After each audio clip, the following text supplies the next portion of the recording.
Assalamualaikum warahmatullahi wabarakatuh. Hamdan wa syukranillah. Amma ba'du. Sebelumnya perkenalkan, nama saya Muhammad Arifin Ilham dari kelas 4A PAI. Di sini saya akan membuat video tentang hadis Nabi SAW tentang kepemimpinan perempuan menurut perspektif hadis. Dibuatnya video ini untuk memenuhi tugas UTS pada mata kuliah hadis Nabawi.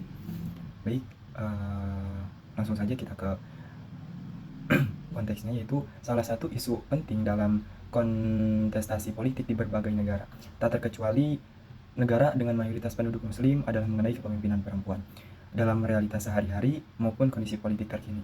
Nah, sudah banyak perempuan dengan jabatan strategi tertentu, baik di komunitas, organisasi, pemerintahan, mulai skala daerah hingga nasional.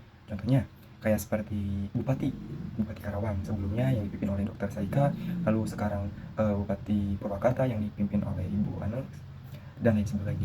Nah, sayangnya polemik soal kepemimpinan perempuan tidak sesederhana itu.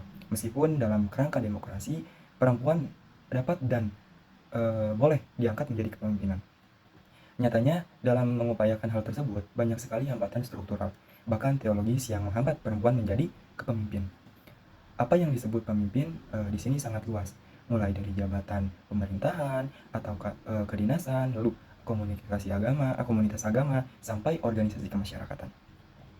Nah, dalam konteks ajaran Islam, hadis mengenai kepemimpinan perempuan sering disebut dan didiskusikan sebagai salah satu isu yang menghambat perempuan di masyarakat.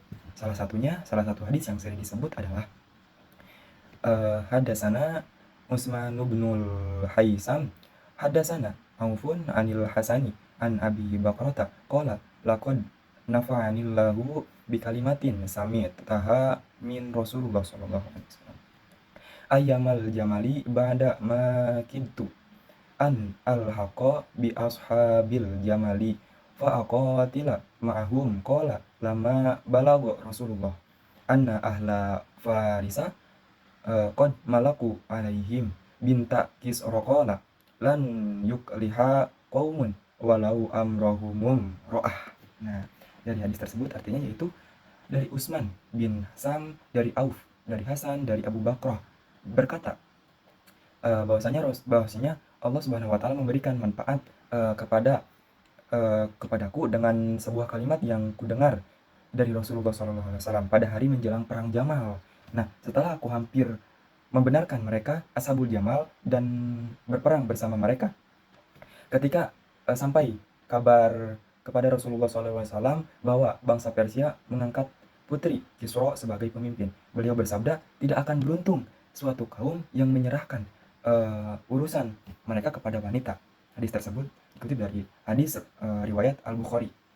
Nah, hadis tersebut diriwayatkan oleh Imam Al-Bukhari, salah satunya dari Kitabul Fitan. Nah, bagian pembahasan tentang konflik atau fitnah. Selain diriwayatkan dalam Sahih Al-Bukhari, hadis ini juga diriwayatkan dalam Musnad Ahmad bin Hanbal, Sunan At-Tirmizi, Musnad At-Tabrani, juga Sunan An-Nasai. Nah, Imam Al-Bukhari meriwayatkan hadis tersebut dari jalur Utsman bin Hasan yang bersambung sampai sahabat Abu Bakrah yang bernama asli Nafi bin Al-Haris. Nah, ada juga jalur periwayatan yang dimuat oleh Ahmad bin Hanbal dari Muhammad bin Musanna. Untuk redaksi matan hadis seperti tadi, mayoritas merujuk pada Abu Bakrah. Secara status hadisnya sendiri, para ulama menyepakati bahwa ia berkualitas sahih. Nah, jadi dari hadis tersebut banyak para ulama yang menyepakati bahwa hadis tersebut sahih. Salah satu konsekuensi hadis yang dihukumi sahih adalah ia dapat menjadi dasar hukum atau hujah dalam syariat. Dari pernyataan Nabi yang hadis tersebut artinya tidak akan beruntung suatu kaum yang menyerahkan urusan mereka kepada wanita. Itulah debat panjang soal kepemimpinan perempuan yang terjadi. Nah, lalu kita mulai dengan komentar para ulama. Para ulama juga berkomentar, khususnya ahli hadis dan ahli fikih, tentang makna riwayat Abu Bakrah tersebut. Para muhadisin sudah menyepakati kesohihannya. Salah satunya karena telah memenuhi standar Imam Al-Bukhari. Imam At-Tirmizi juga menyebutkan hadis hasan sahih seperti itu. Nah, lalu asbabul wurud atau sebab diturunkannya hadis tersebut oleh Abu Bakrah adalah ketika konflik politik yang meruncing antara kubu Sayyidan Aisyah dan Sayyidina Ali bin Abi Thalib, yang menjadi pemicu perang Jamal pada tahun 36 Hijriah pada posisinya, yaitu politik Abu Bakar sendiri disebutkan tidak berpihak pada kubu Sayyidina Aisyah dan mendasarkan sikapnya pada pernyataan Nabi di atas. Nah, para pensyarah hadis menjelaskan peristiwa apa yang menyebabkan Nabi berujar demikian, yang menyebabkan hadis tersebut turun gitu ya. Al-Kisah, negeri Kisra, salah satu bagian dari negeri Persia memiliki seorang raja. Nah, yang terbunuh buah dari konflik internal kerajaan. Nah, rupanya pembunuhan sang raja adalah anak lelaki sendiri.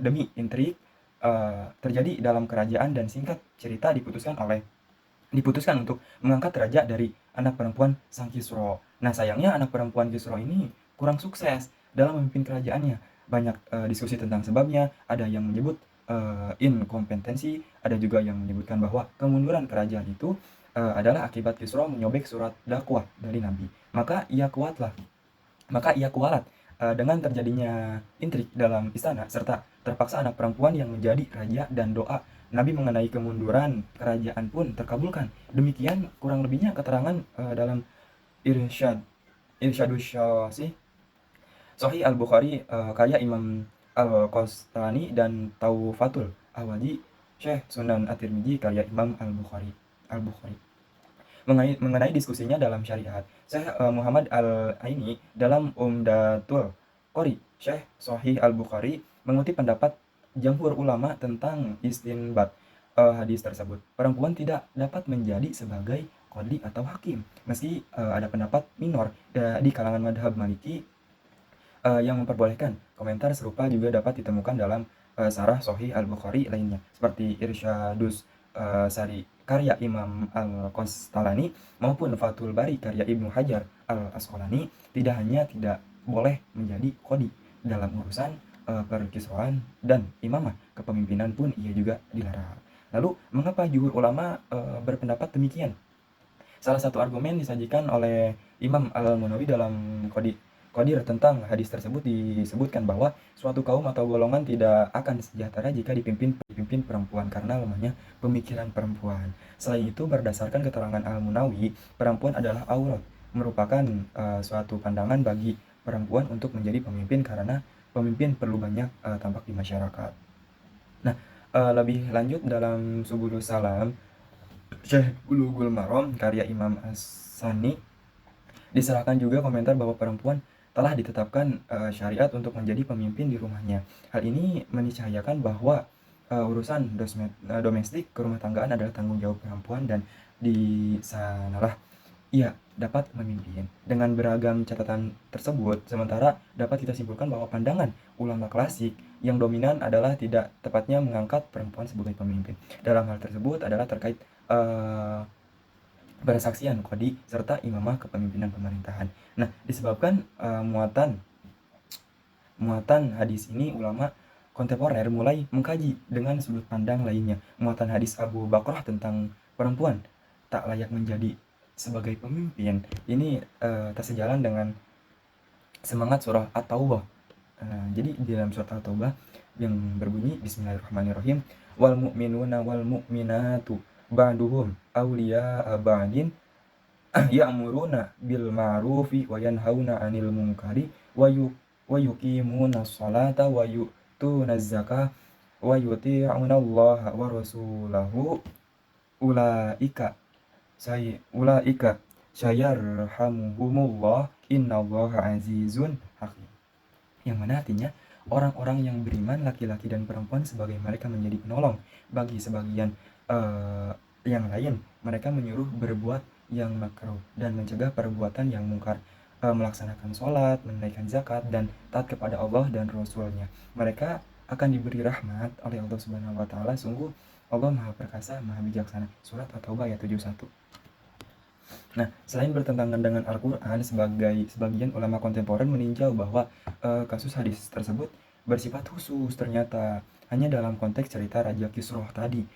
Ya, dengan demikian di lain masa perempuan tetap bisa menjadi pemimpin dengan bersyarat tidak melakukan hal-hal yang menjadi penyebab kemunduran negeri Kisra, yaitu tidak adanya kompensasi dan kecakapan pendekatan selain konteks cerita yang demikian sesuai kaidah al-ibrah bi khususis sabab labil umamil lafzi. Meskipun pernyataan Nabi Muhammad merujuk pada perempuan secara umum, namun ia hanya dimaksud untuk apa, kisah negeri Kisra itu. Nah, terkait tawaran kaidah pemahaman ini ulama berbeda pendapat. Bukti sejarah bahwa banyak raja maupun pemuka agama perempuan tak terkecuali dalam sejarah peradaban Islam. Dalam Al-Quran sendiri dikisahkan tentang ratu dari negeri Saba yang digambarkan memimpin kerajaan besar dan memiliki kebijaksanaan sebagai juga ashabul wurud. Hadis Abu Bakrah tadi latar belakangnya adalah pemimpin Aisyah. Ulama hadis sepakat bahwa Aisyah adalah ulama perempuan yang banyak meriwayatkan hadis dan pendapatnya dirujuk kaum pria. Meskipun di masa selanjutnya secara jumlah pemimpin atau pemuka agama perempuan sangat minor sekali dibandingkan penguasa ulama atau intelektual pria. Sejarah tersebut menunjukkan perempuan boleh dan mampu menjadi menjadi perempuan baik itu dalam hal agama maupun pemerintahan. Nah, sebagai jalan tengah ditawarkan pemahaman bahwa pemimpin perempuan dapat dilakukan dalam urusan politik, organisasi maupun pemerintahan. Tidak ada perdebatan baik pria maupun wanita. Kelayakan menjadi pemimpin bukan sebab jenis kelamin, namun kompetensi dan kecakapan mereka. Namun dalam kasus perwalian, imam sholat, juga keluarga perempuan tidak dapat memimpin karena ia adalah sesuatu yang telah ditetapkan syariat. Jalan tengah tertentu tidak final bagi sebagian pihak. Bagaimana dengan fungsi perempuan kepala keluarga atau single parent? Benarkah dalam pembahasan tentang kepemimpinan tidak ada stigma dan stereotip yang ditimpakan pada lelaki maupun perempuan? Diskusi tersebut jelas lebih rumit dan panjang dari sekadar diskusi fikih dan akidah. Kepemimpinan perempuan di ranah publik kiranya adalah gambaran kondisi sosial dan pemerintahan penerimaan masyarakat terhadap posisi dan peranan perempuan. Jadi intinya soal hadis tadi itu, hadis Nabi yang perempuan tidak boleh menjadi pemimpin itu dikhususkan pada negeri Kisra yang dulunya problematik pada politik, dan para ulama juga mengkaji dan diperbolehkan perempuan menjadi pemimpin. Sekian video yang dapat saya sampaikan tentang menjelaskan hadis Nabi SAW tentang kepemimpinan perempuan menurut perspektif hadis. Kurang lebihnya mohon dimaafkan. Saya Muhammad Arif Ilham. Wassalamualaikum warahmatullahi wabarakatuh. Terima kasih.